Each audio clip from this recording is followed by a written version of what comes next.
Est-ce que vous m'entendez? Donc, bonsoir à toutes, bonsoir à tous. Je suis ravie de vous retrouver. Pour les personnes qui viendraient pour la première fois, je m'appelle Olga Panella et je suis doctorante en fin de thèse en arts plastiques, ce qui veut dire que je lis des livres et que je fais des peintures. Enfin, j'essaye en tout cas. Et je m'intéresse depuis de nombreuses années au monde de l'art et sous plein de points de vue différents, assez sociologiques, philosophiques, etc. Et puis j'enseigne aussi la philo de l'art à l'université. Et du coup, ça entraîne tout un tas de questionnements transversaux, transdisciplinaires, desquels vous avez l'habitude de souffrir les effets. Et donc ici, avec le pavillon blanc de Colomiers, j'ai l'opportunité du coup de développer une réflexion cette année sur la thématique art et sport. Et on a déjà parlé de pas mal de choses cette année, comme vous pouvez le voir ici. Donc marche et montagne, vélo, danse du coup qui va être décalée, contrebalancée à la fin puisque j'étais malade. Arts martiaux, ça c'était assez drôle. Et du coup aujourd'hui on en est à surf et natation, l'eau source de mythes. Et donc c'est quelque chose évidemment, comme je vous ai dit aussi en introduction de ce cycle, j'ai choisi ces sports-là, ces problématiques-là, parce qu'elles m'intéressaient personnellement. Après, voilà, j'ai une pratique du surf qui est extrêmement modeste. Mais c'est quand même quelque chose que j'adore faire depuis plusieurs années et je suis très contente d'avoir dans la salle aussi des amis à moi qui ont cette passion partagée, même si elles sont un peu plus douées que moi.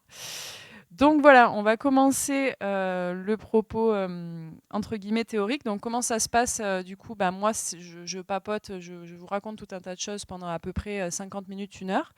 Et ensuite on échange, on pose des questions, on intervient, on réagit sur un temps voilà, un peu plus détendu à la fin. Et pour les personnes qui auraient envie de revoir la conférence ou pour les personnes qui ne peuvent pas être là ce soir, elle est retransmise ensuite sur la chaîne YouTube du Pavillon Blanc.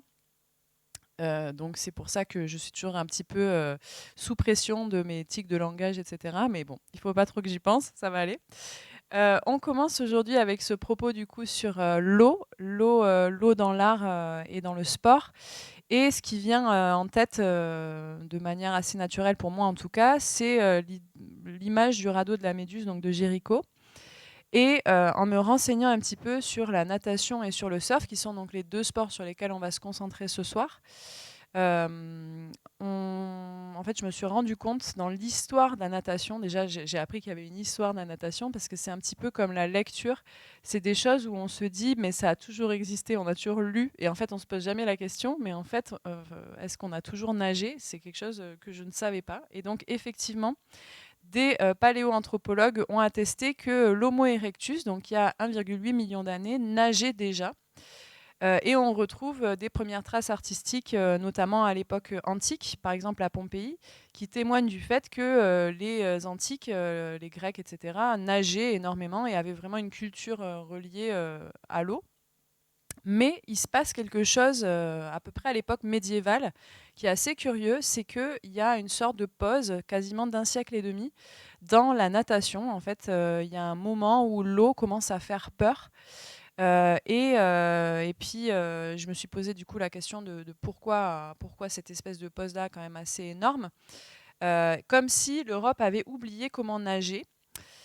Et donc j'ai trouvé plusieurs textes, notamment un écrit par Eric Chalin, qui donc a écrit un livre qui s'appelle Strokes of Genius, A History of Swimming, éclair de génie, l'histoire de la natation. Et qui explique en fait comment, avec les avancées, disons, de l'urbanisme, c'est-à-dire notamment l'arrivée des bains publics à la fin de l'Antiquité, de plus en plus progressivement, il était plus nécessaire d'aller donc dans les rivières ou à la mer ou à l'océan pour se nettoyer ou pour pratiquer une activité sportive. Et donc, à un moment donné, Rome comptait plus de 170 bains publics. Et donc, ces bains publics qui n'étaient pas très profonds, du coup, ont entraîné une sorte de déclin de la pratique de la nage.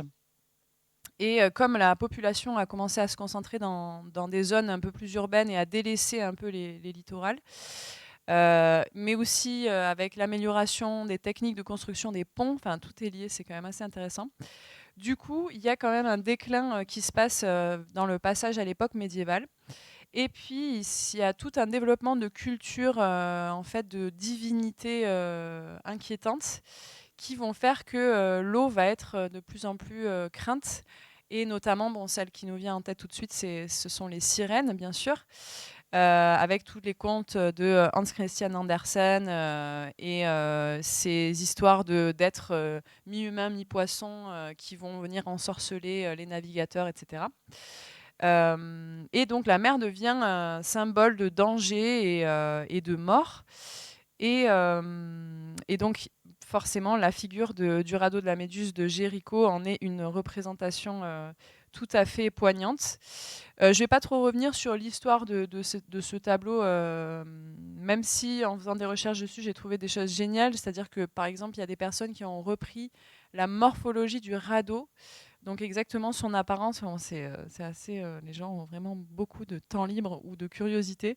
Je trouve ça quand même très intéressant. Et donc ce radeau, du coup, qui a été en fait témoin de sources de cannibalisme, avec voilà, un nombre de personnes dessus au départ et à l'arrivée quand même assez radicalement opposé, et un radeau qui du coup pose la question de la migration aussi, puisque c'est un convoi qui était en route pour le Sénégal. Et donc, bon, il y a plein de choses à dire hein, sur l'aspect plastique, par rapport à la composition, etc. Mais c'est pas tant ça qui va nous intéresser aujourd'hui. Moi, je voulais vraiment mettre cette œuvre pour parler de cette espèce de partie très effrayante de la mer. Donc, du coup, ça arrive à un tel point que même jusqu'à 1530, il est interdit de nager dans les écoles et universités germaniques, ou en Angleterre aussi. Et la natation est carrément passible de coups de fouet, d'amendes et d'autres sanctions, ce qui est quand même assez dingue.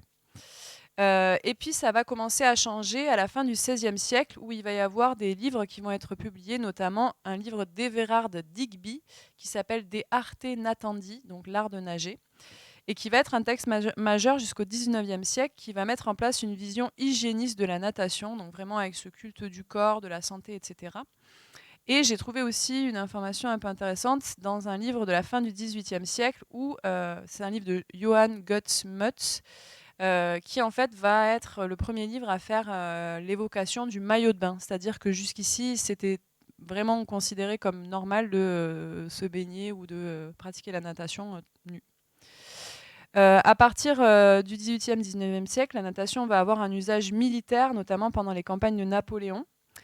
Et tout va s'enchaîner ensuite au XIXe siècle, où grâce à l'amélioration des infrastructures de transport, rendant l'accès à la mer plus simple, il va y avoir une nouvelle approche de la relation avec l'eau, avec la mer et l'océan. Et les villes européennes vont assez vite être autorisées à reconstruire des piscines, puisque c'est quelque chose qui était interdit pendant un temps. Et aujourd'hui, de plus en plus de personnes nagent, et on se rend compte que l'eau est extrêmement importante, notamment puisqu'elle recouvre quand même les 3/4 de la planète. Donc ça aussi, c'est une information que je n'avais pas. Voilà pour la petite histoire de la natation, en tout cas histoire occidentale, hein, bien sûr, parce qu'on va voir tout à l'heure que ça ne se passait pas du tout pareil dans les autres parties du monde. Et en fait, l'eau et la vague et cette idée de submersion, etc., c'est quelque chose qui va vraiment avoir une grande influence sur les pratiques artistiques contemporaines qui, comme vous le savez, sont celles qui m'intéressent le plus, notamment ici avec cette installation de Tadashi Kawamata, Overflow. D'ailleurs, je remercie beaucoup mes copines du skatepark de m'avoir mis sur la piste de cette référence. C'est vraiment un travail collectif, ces conférences. Donc Overflow, qui est donc une installation immersive, c'est-à-dire qu'on peut passer dessous, et qui a été présentée au MAD de Lisbonne en 2018. Et en fait, c'est le résultat d'une collecte de déchets avec l'association locale donc portugaise qui s'appelle Brigada do Mar. Donc c'est 1 an de collecte de déchets sur la plage. Et l'artiste, aidé par des designers d'espace, va créer cette espèce de vague immense, et en fait on se retrouve sous la vague, et on le voit en fait dans la partie inférieure de l'image. Il y a cette espèce d'effet d'ombre et de lumière qui est très travaillé et qui crée comme une sorte de peinture des transparences et des espèces de vibrations que peut avoir l'eau, et notamment quand on se retrouve sous une vague. Et de recréer cet effet-là, je trouve que c'est vraiment intéressant, notamment à partir de déchets qui ont quand même des opacités différentes, des tailles différentes, etc., en utilisant aussi du fil de pêche pour solidifier et maintenir tout ça. Donc ça, c'est un exemple de pratique contemporaine que je trouve intéressant. Et un autre exemple dont je voulais parler aussi, c'est celui de Bill Viola, qui est un artiste un artiste vidéo très connu et qui, je ne le savais pas, en fait, est assez obsédé par l'eau. Donc, il a fait beaucoup de pièces à base d'eau, avec des portraits de personnes sous l'eau, etc. Et en fait, en faisant mes petites recherches, trouvé qu'il avait été victime d'un accident. Donc, il a failli se noyer quand il était petit. Ce qui a entraîné cette fascination pour cet élément enveloppant, rassurant, qui permet de se couper du monde, donc une sorte d'aspect thérapeutique qui vient quand même d'un trauma enfantin. Et donc il en a fait quelque chose vraiment où la création artistique lui a permis de passer outre cette espèce de blocage de peur et d'explorer toutes les facettes de cet élément particulier, dont on va aussi voir plusieurs choses tout à l'heure en parlant du surf. Donc voilà, si vous ne connaissez pas Bill Viola, c'est quelqu'un de très intéressant et vraiment, voilà, c'est surtout des œuvres vidéo, c'est pour ça que c'est compliqué de les montrer ici. En tout cas, ici, dans cette vidéo de Jean-Paul Fargier, du coup de la RMN, vous avez cette explication de cette anecdote et l'artiste qui en parle directement. Mais très vite, j'ai voulu revenir au local, puisque vous savez que Alfred Nakache était un champion nageur d'Occitanie. Justement, on a même une piscine qui porte son nom ici à Toulouse. Et j'ai trouvé l'histoire de cette personne vraiment extrêmement passionnante. Donc je voulais vous en dire quelques mots. Donc c'est effectivement un nageur français qui a été sacré champion énormément de fois, donc 15 fois champion de France. Voilà, vous avez tous les chiffres sur diaporama. Et en fait, il a une histoire de vie qui est très reliée évidemment au camp de concentration, puisqu'il y a été déporté assez rapidement avec malheureusement sa femme et sa fille, je crois qu'il y avait 2 ans, et qui, elles, sont décédées très très vite. L'histoire de ce nageur dans les camps est passionnante parce qu'en fait, avant d'être déporté, il avait assez largement humilié l'équipe de natation allemande en gagnant du coup plusieurs compétitions. Et c'est quelque chose qui lui a été complètement, qu'il a dû payer du coup dans les camps, puisque donc déjà de 85 kilos en un an, il est passé à 40. Bon, ça c'était quand même quelque chose qui arrivait enfin, à d'autres personnes qu'à lui, bien sûr. Mais ce qui s'est passé, c'est qu'évidemment, il a été reconnu, puisque c'était un champion qui était très médiatisé à l'époque, et on le forçait en fait à aller chercher des clés entre ses dents au fond des bassins de rétention d'eau du camp, plusieurs fois par semaine, dans une eau donc évidemment glaciale. Et par espèce d'esprit de contradiction, il a continué en fait à aller nager pour s'entraîner du coup dans ce bassin de rétention d'eau, malgré le froid, etc. Et puis finalement, il est sorti de ce camp en se remettant à la compétition, et il a fini par regagner des compétitions de natation après ça, etc. Alors que bon, c'est quand même quelqu'un qui a tout perdu dans les camps. Donc voilà, une histoire assez incroyable. C'est quelqu'un qui était entraîné par Alban Mainville et qui du coup, après être sorti des camps, faisait quand même 6 heures d'entraînement par jour. Et ce que j'ai trouvé intéressant, c'est qu'après la guerre, en fait, les piscines n'étaient pas chauffées pendant très longtemps. Donc, ça veut dire qu'il s'entraînait 6 heures par jour dans des piscines gelées. Enfin, c'est quand même complètement dingue, ce courage. Et en fait, il se révèle qu'il s'est fait dénoncer par un concurrent nageur à lui qui s'appelait Jacques Cartonnet. Et il a appris que cette personne l'a dénoncé et donc était du coup quand même assez directement lié à l'assassinat de sa femme et de sa fille. Et un jour, il a recroisé la route de cette personne qui s'était fait muter dans je ne sais plus quelle piscine et est devenu directeur de piscine, comme tout bon collabo était titré du coup après la Seconde Guerre mondiale d'un petit poste en sécurité.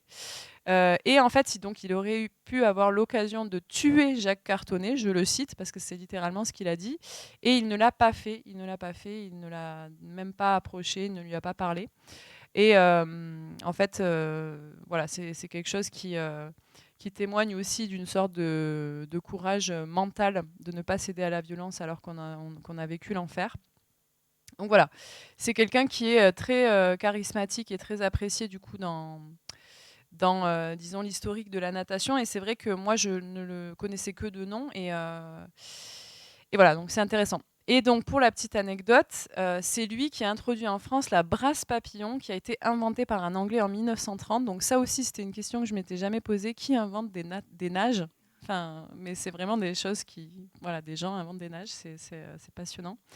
Et en fait, Alfred Nakache est décédé pas loin de Sète, puisque il a fini sa vie donc 67 ans.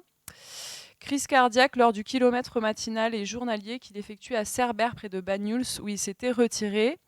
Et il y a un titre de presse que j'ai pas réussi à retrouver, mais on raconte que une presse locale de Sète racontait donc après le décès de Nakache qu'un dauphin a tourné dans le port pendant un mois et que voilà. Bon, bref, donc il est mort dans l'eau dans son élément, donc c'est quand même une histoire assez passionnante, quoi. Mais qui montre aussi les espèces de liens historiques entre la pratique d'un sport, comment est-ce qu'on peut humilier quelqu'un de manière sportive et puis après se retrouver dans les camps de concentration à du coup se faire encore plus humilier que les autres parce que ben, on a été champion et que on doit être mis plus bas que terre. Et comment est-ce qu'Alfred Nakache a du coup récupéré bon voilà, après il y a un petit côté un peu mythique et légendaire aussi bien sûr, mais cette idée du bassin de rétention d'eau et comment il en a fait presque une fierté en allant se baigner du coup même sans y être obligé, quoi. Voilà, merci Alfred. Vraiment très intéressant comme anecdote historique. Et ça me fait passer assez rapidement au surf, puisque bon, moi j'ai fait plus de 10 ans de natation, mais ce qui m'intéresse le plus aujourd'hui, ça reste le surf. Et le surf avec tout ce qui vient comme croisement de disciplines et de possibilités. Évidemment, le surf a une dimension esthétique. J'aurais pu vous mettre des tableaux de Turner, de Friedrich ou même la vague de Hokusai. Mais j'avais envie de vous amener dans des terrains peut-être moins connus. Et donc pour préparer cette conférence, j'ai regardé plein de films, plein de documentaires, je me suis renseignée sur plein de choses et j'ai trouvé des petites pépites, dont du coup évidemment ce film qui s'appelle Sinatsi, donc de Takeshi Kitano, qui date de 1991. Je vous lis le synopsis. Lors de son passage habituel le long des plages, l'éboueur Shigeru, sourd et muet, trouve parmi les ordures une planche de surf abîmée. De retour chez lui, il la répare avec les moyens du bord et descend à la mer pour l'essayer. Sous le regard à la fois amusé et émerveillé de Takako, elle-même sourde et muette, il défie les vagues pour la première fois, avec peu de réussite mais beaucoup de volonté. Peu doué au départ, il va au fur et à mesure progresser et se consacrer entièrement à sa nouvelle passion. Donc Takeshi Kitano, du coup, qui est un cinéaste qui est quand même principalement connu pour des polars violents et mélancoliques, comme par exemple le film Dolls, je ne sais pas si ça vous parle, mais aussi pour un espèce d'esprit pince sans rire et un grand amour pour ses personnages qui sont très travaillés.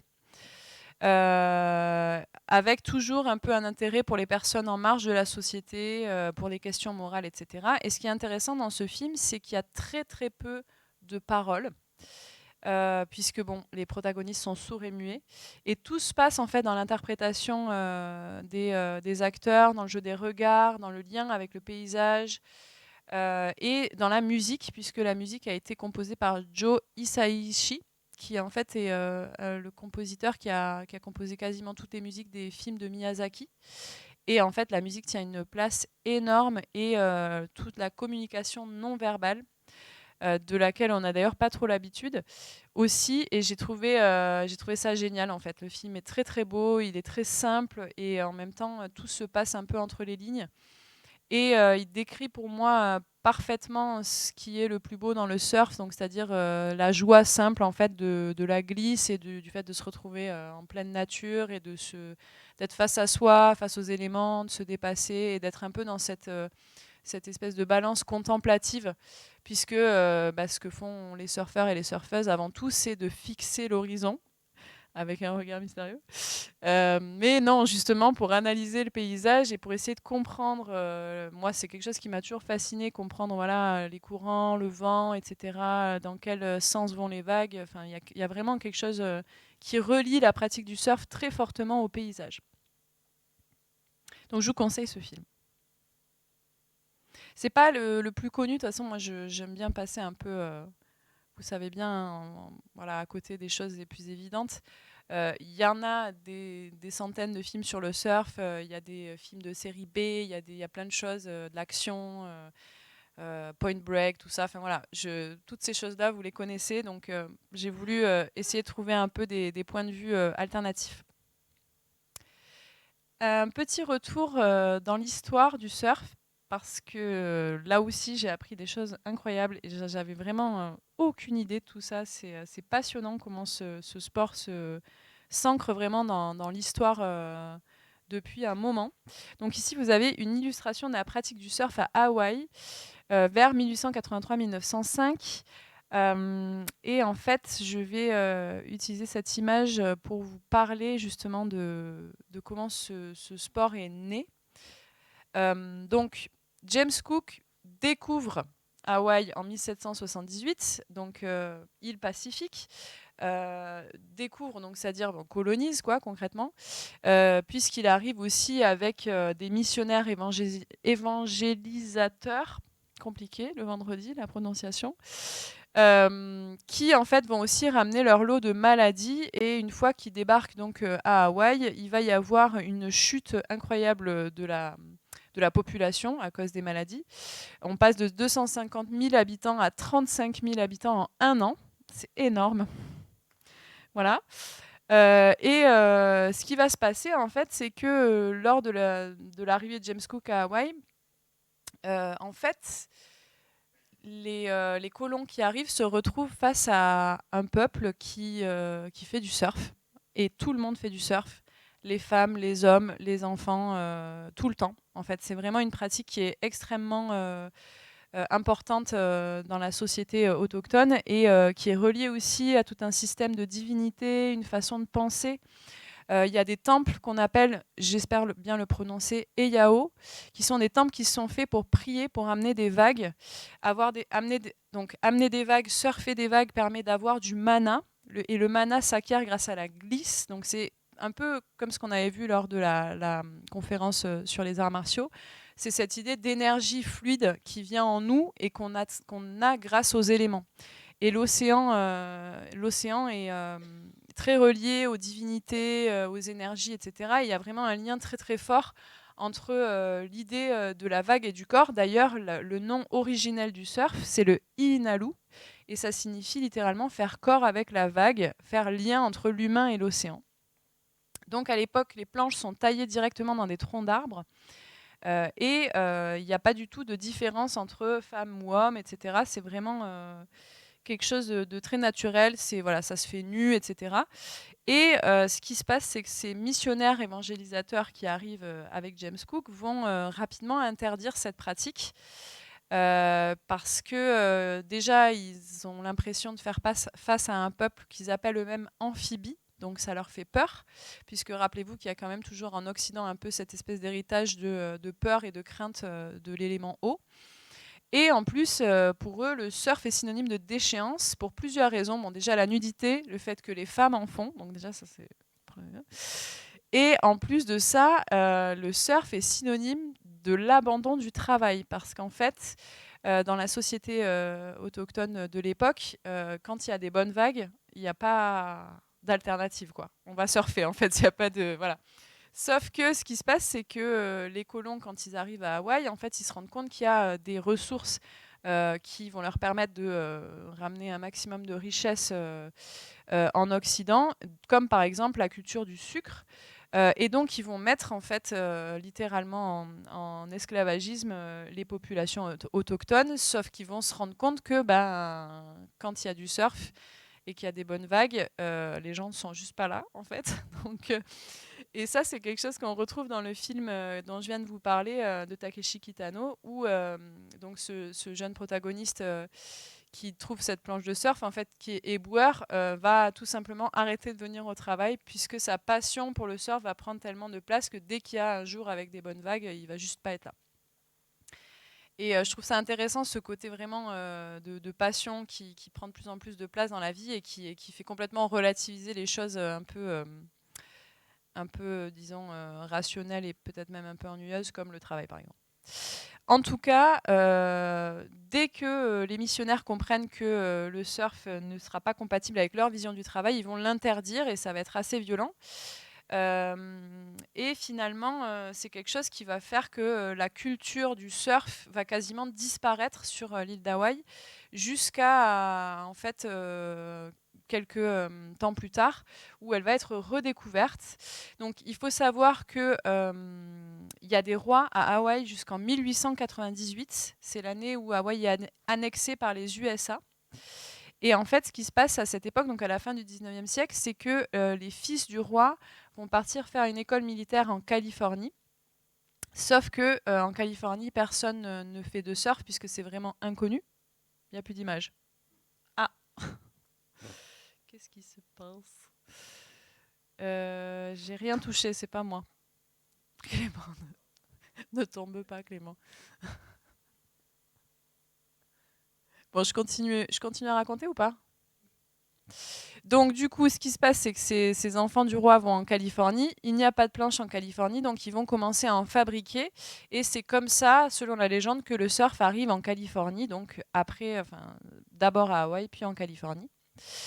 Et il va y avoir donc de plus en plus de personnes qui vont venir à Hawaï, notamment des écrivains très connus comme Mark Twain et Jack London, donc écrivains aventuriers, qui donc dans la première décennie du XXe siècle vont venir et vont écrire des romans qui vont commencer à parler du surf qui du coup se repopularise à la fin du XIXe et au début du XXe à Hawaï.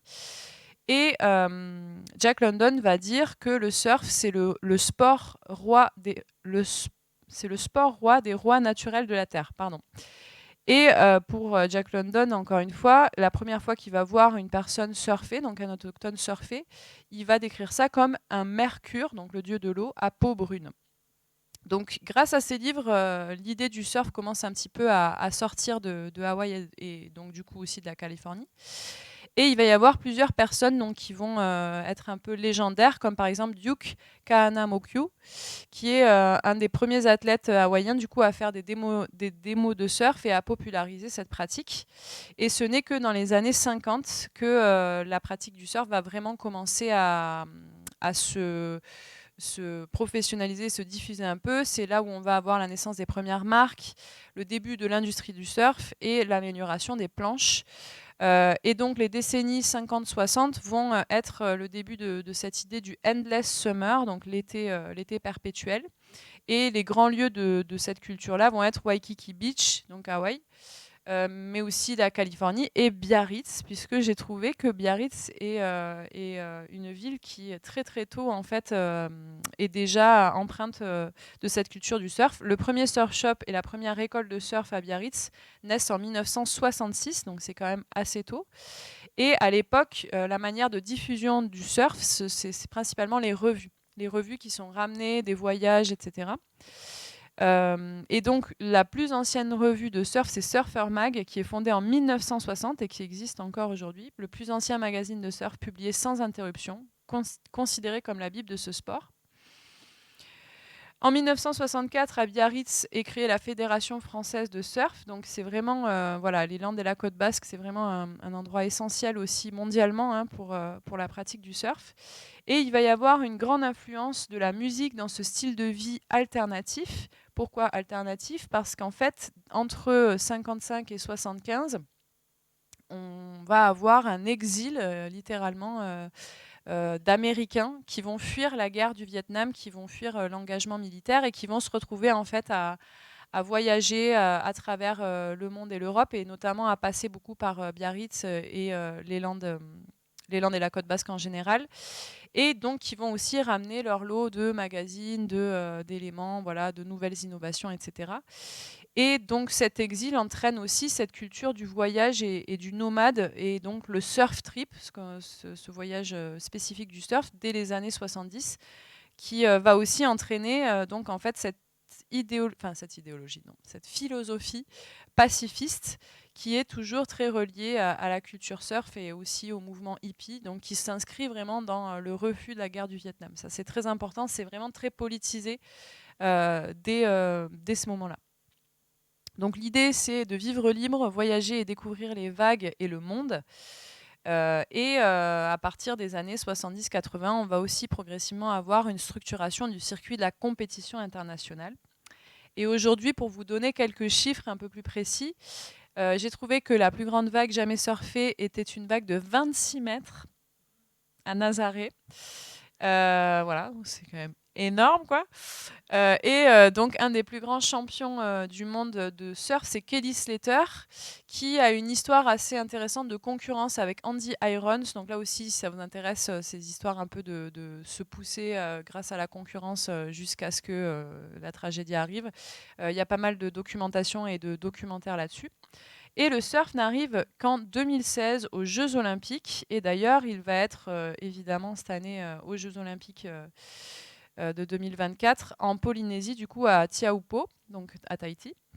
Et il y a énormément de scandales par rapport à ça. Peut-être avez-vous suivi que pour la construction du spot des Jeux Olympiques, il y a eu énormément de destruction de coraux et beaucoup d'associations locales qui ont lutté et qui se sont vraiment rebellés contre ça, donc assez terrible. Alors que, comble du comble, le surf est quand même une pratique écologique avant tout.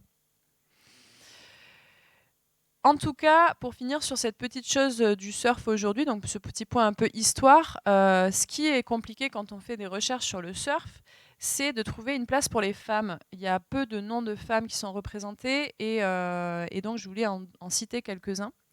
Donc, au cours de mes recherches, j'ai pu tomber sur des noms comme Margot Auberg, Frida Zemba, Lisa Andersen, qui est la deuxième personne la plus titrée du surf, tout genre confondu. Donc, c'est quand même dingue que ce soit une femme et que son nom soit si peu connu. C'est aussi la première à avoir fait la couverture de Surfer Mag. Mais il y a aussi Lane Beachley, Rebecca Woods, Stéphanie Gilmore et surtout en France aujourd'hui, puisque c'est quand même ça qui m'intéressait, des noms comme Joanne Defay, Justine Dupont, Pauline Hadot, qui a été la première surfeuse française championne du monde, Maude Lecard et Canel Bullard. Et j'ai trouvé un petit chiffre intéressant.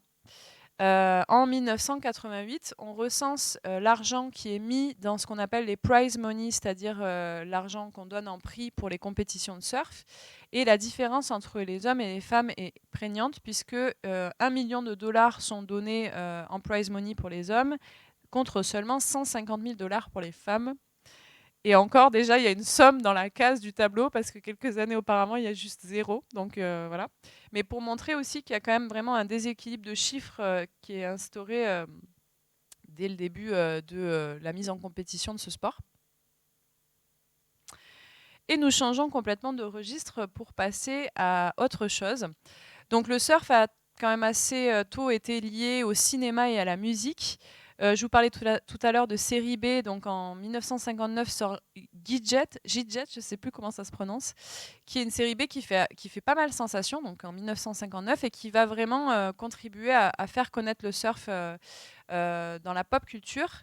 Et donc ça va très vite être récupéré par Hollywood, qui va créer le genre des beach movies, et donc qui va voir le succès commercial dans cette esthétique du surf, ces corps dénudés, cette espèce d'état d'esprit toujours souriant, toujours détendu, etc. Et donc dans les années 50-60, il va y avoir toute une vague de ces beach movies, comme par exemple The Endless Summer en 1966, qui par contre va pour le coup être réalisé par Bruce Brown et qui est un des premiers beach movies qui est fait par et avec de vrais surfeurs. Donc ça va quand même être une petite révolution. Et la musique est toujours très présente dans les films du surf, notamment parce que dans les premiers films qui sont tournés en pellicule 16 mm sans son, il fallait bien mettre quelque chose derrière. Et donc, les surfeurs et surfeuses demandaient à leurs amis musiciens d'intervenir, ce qui a dès le début en fait rapproché le surf de la musique. Et donc créé aussi cette espèce de genre très particulier qui est le surf rock. Donc quelques groupes Par exemple, en Californie, Dick Dale, Jen and Dean, The Surfaris, The Venture et bien sûr, le groupe le plus connu, les Beach Boys. Alors là, je vous explique pas le nombre de chansons que j'ai eu dans la tête du coup en préparant cette partie de la conférence, donc ça ne s'arrêtait plus de chanter les Beach Boys dans ma tête, je croyais que voilà. Et donc ce surf rock qui prône vraiment cet épanouissement de l'harmonie du surf avec la nature, avec l'océan, ne pas se prendre la tête, ce côté un peu philosophique de l'oscillation entre la contemplation de l'horizon et l'action, le corps, etc. Donc il y a vraiment cette esthétique-là aussi dans la musique, mais moi ce que j'ai trouvé intéressant, et je suis vraiment trop contente d'avoir trouvé ces informations-là. Donc, encore une fois, merci Arte d'exister parce que vraiment des documentaires d'une qualité exceptionnelle. En fait, il y a beaucoup de chansons des Beach Boys qui sont utilisées au cinéma pour illustrer des scènes horribles. Vraiment des trucs extrêmement des agonies, enfin voilà, des choses. Et moi, j'adore ça. J'adore ce contraste. Vraiment, ça parle à mon sarcasme. Et donc, je vous ai mis quelques exemples ici, comme par exemple dans Roger and Me, documentaire de Michael Moore qui date du coup de 1989, qui est un documentaire sur la ville de Flint désertée par General Motors. Et en fait, il y a une scène où la caméra passe dans un quartier complètement désertique, on dirait qu'il y a eu une attaque de zombies.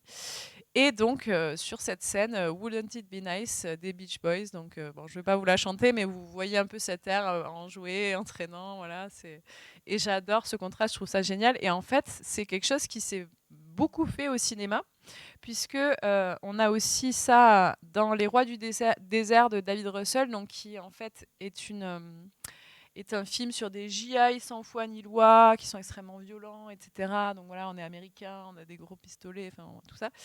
Et donc sur cette scène de I Get Around, voilà, j'espère que je vais vous la mettre dans la tête aussi, du coup, je partage ma peine. Cette scène de désolation, voilà. Bon, il y a tout un tas de films. Donc, il y a l'ouverture du film Déjà vu de Tony Scott qui date de 2006, où en fait, un des protagonistes du film découvre une bombe dans un ferry. Et là, donc, la chanson des Beach Boys qui va avec, c'est Don't Worry Baby. Voilà. Encore un beau contraste. Et il y a une scène d'agonie magnifique de Dahlia qui est jouée par Elizabeth Moss, donc plus récente, dans un film qui s'appelle Us de Jordan Peele, qui est sorti donc en 2019, qui est un film quand même du registre horreur. Et donc dans cette scène d'agonie, nous avons la chanson Good Vibrations aussi en fond. Voilà, enfin moi je trouve ça génial comme information, j'adore. Et donc effectivement, pour finir sur cette question de la musique, il y a pas mal de carrières parallèles entre musique et surf. Peut-être connaissez-vous Jack Johnson. Voilà, donc par exemple, c'est quelqu'un qui surfe extrêmement bien, je ne savais pas. Donovan Frankenreiter, mais aussi Liane Curran, qui est une surfeuse de Biarritz, dont nous allons reparler à la fin de la conférence. Donc voilà, c'est intéressant aussi d'avoir ces parallèles-là en manière aussi de vivre sa vie et de vivre sa créativité. On en reparlera après. Donc vous savez que moi j'adore la BD et je vous ai déjà parlé de l'importance des revues dans le surf. Et donc ici vous avez deux exemples. Donc Tales from the Tube de Rick Griffin pour Surfer Magazine. Donc du coup ce magazine mythique dont on a déjà parlé ici qui date donc de 1972. Donc ici en bas à gauche. Et donc cette personne qui a fait cette illustration a aussi travaillé dans la direction artistique et la partie créative des groupes Grateful Dead et The Charlatans.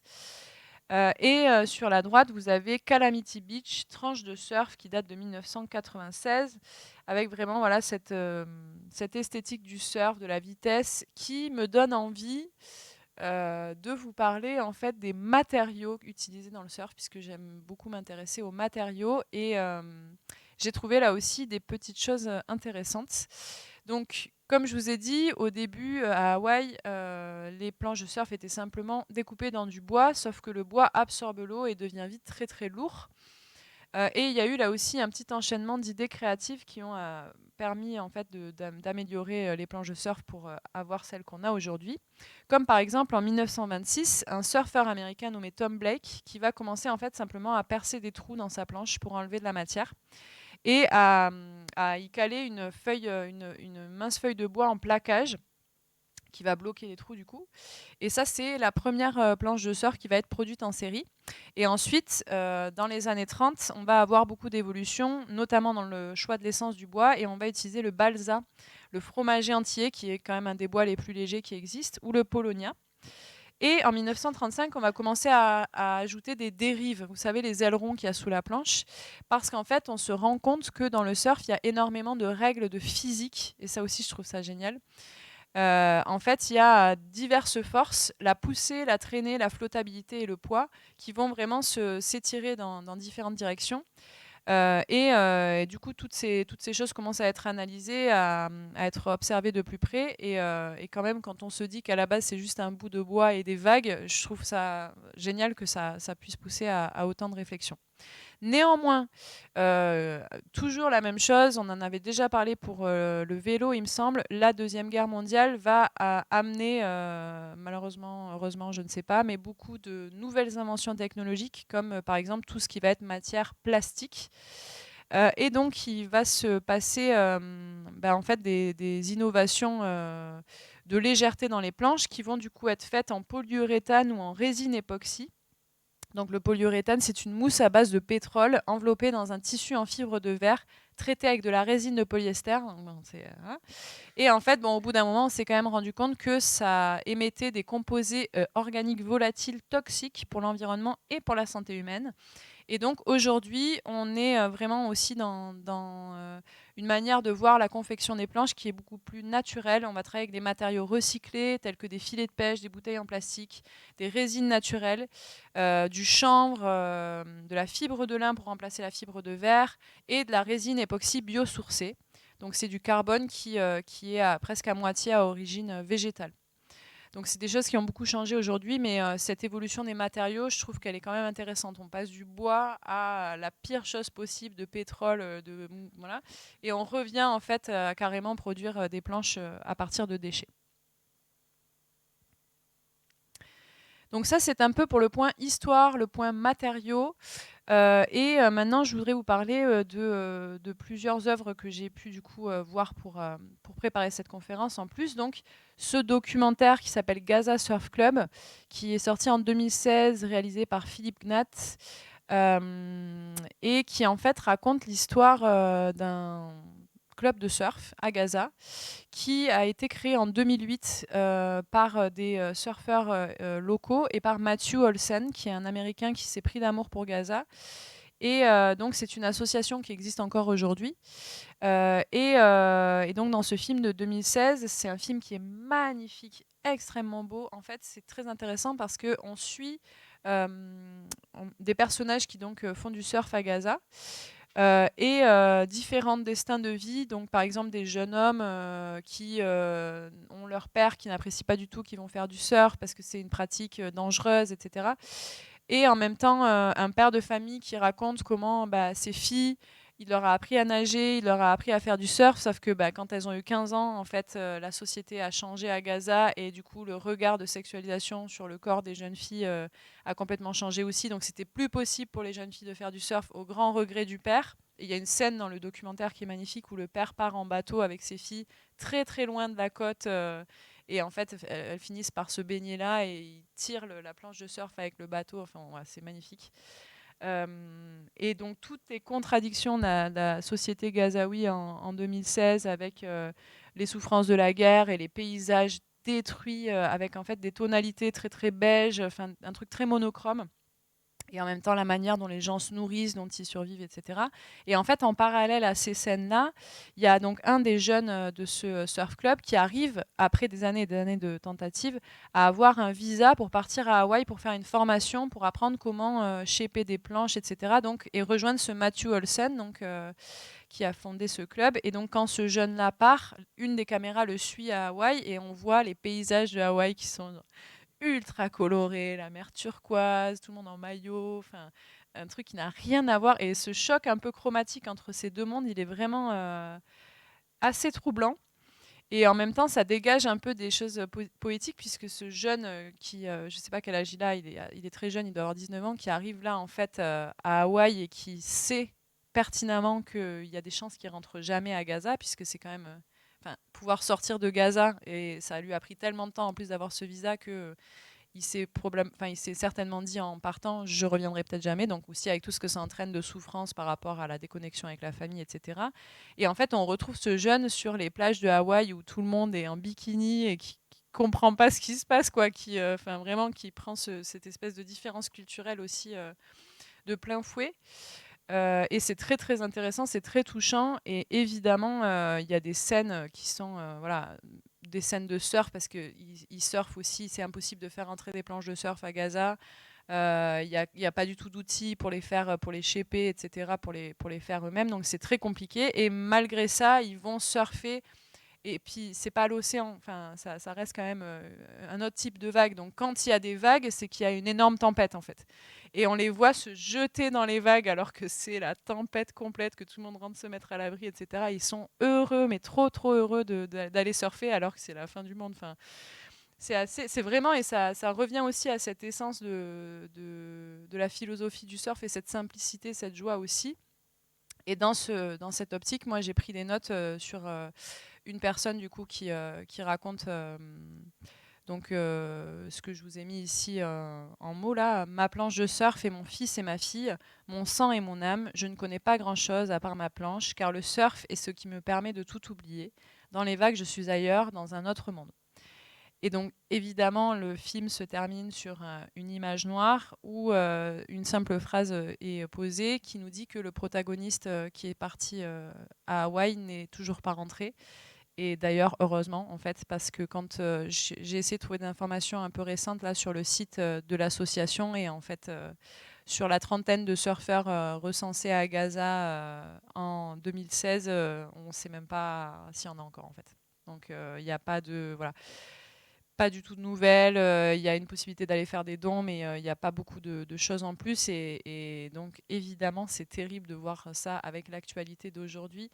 Et en plus, il y a au début du documentaire une anecdote qui... alors, je ne vais pas me positionner dans ce conflit, etc. Mais il y a quand même une anecdote où une des personnes du surf club raconte que en fait, il y a une tentative de commander des planches qui a été faite. Et en fait, c'était des planches qui étaient déjà des planches d'occasion, qui étaient données en donation par des surfeurs et surfeuses israéliens qui voulaient les envoyer à Gaza pour les offrir en fait à ce club. Et sauf que la douane les a bloqués pendant 2 ans à la frontière, quoi. Donc des trucs où on se dit mais voilà. Donc ça c'est un peu c'est un film qui m'a bouleversée et qui esthétiquement est magnifique. Donc il est disponible à la location si vous avez envie de le voir. Voilà, donc ça c'était magnifique, j'ai trouvé aussi comme documentaire. Et donc je passe maintenant à la dernière partie de cette conférence, où en fait j'ai eu la chance, vous savez que moi j'adore avoir des possibilités de pouvoir échanger avec des artistes qui travaillent actuellement et qui sont vraiment concernés par ces questions. Mon amie Marion, réalisatrice de documentaires, dont je vais certainement vous parler dans la conférence sur le skate, m'a donné le contact de Elisa Ruta. Et on a échangé, je lui ai posé des questions. Et donc, bien sûr, j'ai remercié de notre part parce que je sais que vous appréciez aussi beaucoup avoir accès à des pratiques contemporaines. Et donc, elle m'a envoyé tout un tas de photos et beaucoup de témoignages aussi de sa manière d'envisager les choses que j'ai trouvé intéressant. Donc, c'est une artiste qui fait de la photo en pellicule Ilford. Donc, c'est de la photo argentique. Voilà, elle est extrêmement intéressante. Donc, je vais vous lire quelques extraits de ce qu'elle m'a envoyé et on va regarder ces images ensemble. Donc, comme par exemple ici, Maroc 2020. Les titres sont toujours très sobres. Donc, je vous lis ce qu'elle m'a envoyé. Donc, Elisa Ruta est une journaliste et autrice française. Après l'obtention d'une licence en littérature américaine et anglaise, elle étudie le thème Women's Writing and Feminist Theory au sein d'un programme de Gender Studies à l'université de Reading. Donc, du coup, elle étudie la littérature et la théorie féministe, quoi. Gender Studies, c'est les études de genre. En 2007, elle est diplômée de la prestigieuse London School of Journalism. En 2020, elle publie son premier livre, Chronique du Royaume, paru aux éditions Tellement. Et donc, elle nous dit « Au lendemain de ma remise de diplôme en 2008, j'ai choisi le statut d'indépendante pour plus de liberté. Une notion abstraite qui, déjà, me semblait essentielle à ma pratique, à mon être. Liberté de choix, liberté de diversité des sujets évoqués, liberté de temps pour les évoquer, les travailler, les explorer. J'ai rapidement choisi le journalisme gonzo. Donc ça, c'est un terme très important pour moi. Une méthode d'enquête et un style d'écriture journalistique ultra subjectif. Je ne sais pas si vous connaissiez ce style, le gonzo. Là, souvent, ça se fait dans les documentaires, mais dans la photo, ça peut arriver aussi. Donc vraiment, le documentaire quasiment à la première personne, quoi. En utilisant le pronom « je », justement, j'ai choisi volontairement l'immersion, j'ai voulu mettre en scène et j'ai accepté l'expérience littéraire plutôt que la simple retranscription. J'ai souhaité me rapprocher des textes de fiction en l'associant à un travail d'interview en longueur, en profondeur et à des rencontres de proximité.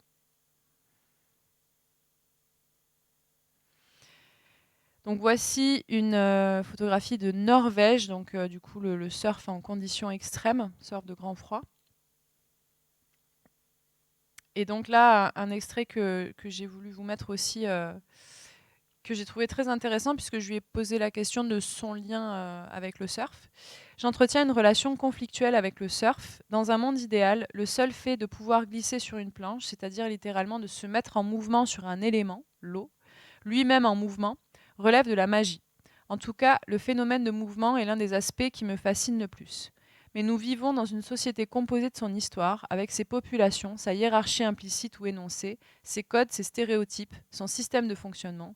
Et malgré l'évolution des mentalités, le surf reste un microcosme capable de refléter quasi trait pour trait les travers de la société. Sa misogynie, ses discriminations, l'hypersexualisation des corps des femmes, l'invisibilisation des minorités et toutes les inégalités que l'on connaît liées au genre, au sexe, au statut social et à l'origine. Et je trouve que c'est très important d'avoir le point de vue d'une personne qui connaît ce milieu et qui connaît sa beauté poétique d'un côté et en même temps sa réalité concrète vécue clairement sur le terrain. Et ce qui reflète aussi ce que je vous disais tout à l'heure par rapport aux chiffres que je vous ai énoncés. Même si évidemment les choses changent et que nous avons plein de championnes extrêmement talentueuses qui sont très présentes sur la scène du surf, mais il y a quand même cette chose-là. Donc voilà, il y a tout un tas de clichés. Je trouve que ces photographies sont magnifiques. Donc évidemment, il faut bien vous dire que c'est de l'argentique. Donc là, on en a un aperçu quand même assez limité.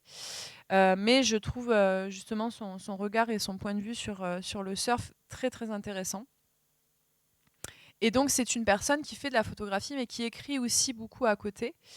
J'aime beaucoup ces allers-retours entre photographie et écriture.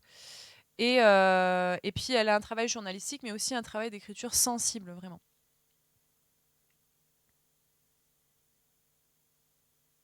Et notamment, vous savez que j'aime beaucoup ça. Je ne sais pas si vous vous rappelez la première conférence qu'on avait faite sur la marche et la montagne, où j'avais fait toute une partie des photographies de Léonard Bern, qui avait pris sa chambre là, pour traverser les Pyrénées, incroyable.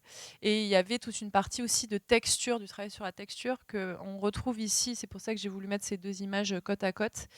Et évidemment, l'argentique permet d'avoir ce grain très particulier, et notamment avec l'usage du noir et blanc.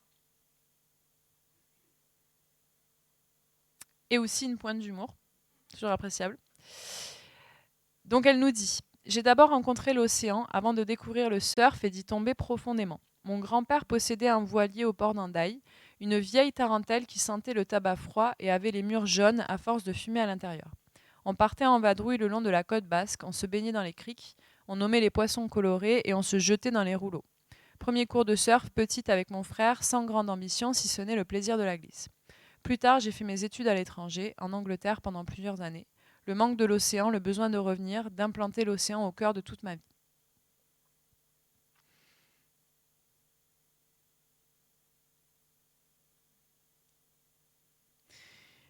Et là aussi, évidemment, c'est des espèces de contrastes générationnels, de corps, de peau, de texture, d'ombre et de lumière. Je trouve ça vraiment intéressant. Donc je continue à vous raconter un petit peu son parcours, puisqu'elle nous l'a partagé avec autant de générosité. En 2008, j'ai la chance de connaître une première expérience dans une maison d'édition spécialisée dans le surf, snowboard, sport de glisse à Londres. Ce stage rassemble tout ce dont je peux rêver, l'écriture et le surf. En 2009, diplôme de journalisme en poche, j'intègre des rédactions de magazines de surf, sport de glisse, sport extrême. En cours de route, je crée mes propres projets éditoriaux, une agence de création de contenu spécialisée dans le monde de l'outdoor et de l'aventure, donc c'est-à-dire de tout ce qui se passe à l'extérieur. J'ai la chance de devenir rédactrice en chef de magazines mêlant toujours l'océan et le surf à une vision singulière de ce monde, dépeint à mon sens dans un manque cruel et prégnant de diversité, donc de réalité. Mon objectif, s'il en est un, en tant que journaliste, autrice et rédactrice, est de façon constante de donner la parole à ceux et celles que l'on n'entend pas ou peu, créer d'autres récits, s'extraire de la vision dominante, des discours dominants détenus et délivrés par des hommes hétérosexuels blancs. Je souhaite donner accès à d'autres imaginaires et ainsi nourrir la culture surf par l'histoire que nous sommes en train de vivre et construire encore et encore. Cela fait 15 ans. Je vais vous montrer des exemples de ça concrètement dans sa pratique après. Donc moi, je trouve ça très intéressant, cette idée d'avoir ce mot-clé de diversité vraiment au cœur de sa pratique. Et donc, on parlait tout à l'heure de cette idée du surf trip et du voyage qui s'illustre ici aussi par ce van, et qui est vraiment aussi l'objet, hein, le van de la culture surf encore aujourd'hui. Qu'on voit d'ailleurs beaucoup contraint et réprimé dès qu'on va en saison d'été sur la côte basque et landaise, puisqu'il y a énormément d'interdictions maintenant, de barrières, etc., de dispositifs urbanistiques qui sont mis en place pour éviter le campement de ces personnes-là. Voilà, et toujours autant de contrastes parmi les matériaux, ces combis de néoprène, ces sortes de seconde peau, etc. Voilà, il y a plein de choses intéressantes dans son travail pour les personnes qui aiment la matérialité des choses comme moi.